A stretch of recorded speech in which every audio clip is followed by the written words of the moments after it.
Cockroach जनता पार्टीचा थोड्याच वेळात संसदेवर धडक मोर्चाला केवळ केरळ भवनापर्यंतच परवानगी। बॅरिगेटिंग करून दिल्ली पोलीस मोर्चा अडवण्याच्या तयारीत। चंद्रशेखर आझाद, प्रकाश राज आंदोलनस्थळी दाखल।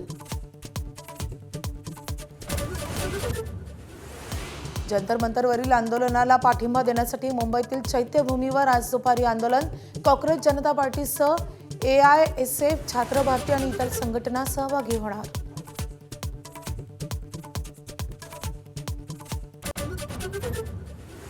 संसदेच्या पावसाळी अधिवेशनाला आजपासून सुरुवात होणार।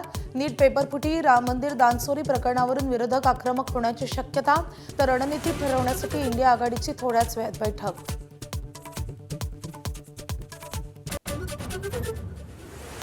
राजकीय पक्षाच्या कार्यालयात SIRचं कॅम्प नको। BLOनं एकदा तरी मतदाराच्या घरी भेट देणं आवश्यक। माझाच्या बातमीनंतर निवडणूक आयोगाच्या सूचना।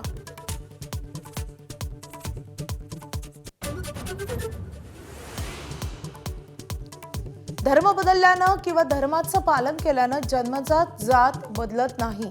उच्च न्यायालयाच्या नागपूर खंडपीठाचं महत्त्वपूर्ण निरीक्षण।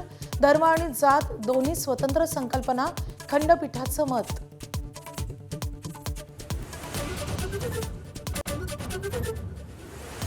अयोध्या राम मंदिर दानचोरी प्रकरणाची आज सुप्रीम कोर्टात सुनावणी। SIT आज सीलबंद अहवाल कोर्टात सोपवणार। ट्रस्टची नव्यानं उभारणी करा, निर्मोही आखाड्याची मागणी।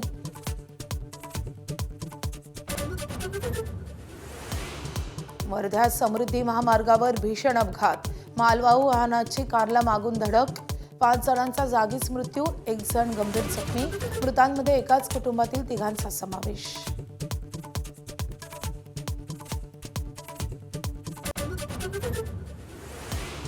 मुंबईसह उपनगरात पावसाची हजेरी।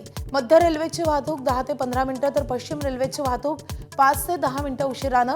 रस्ते वाहतूकही मंदावली।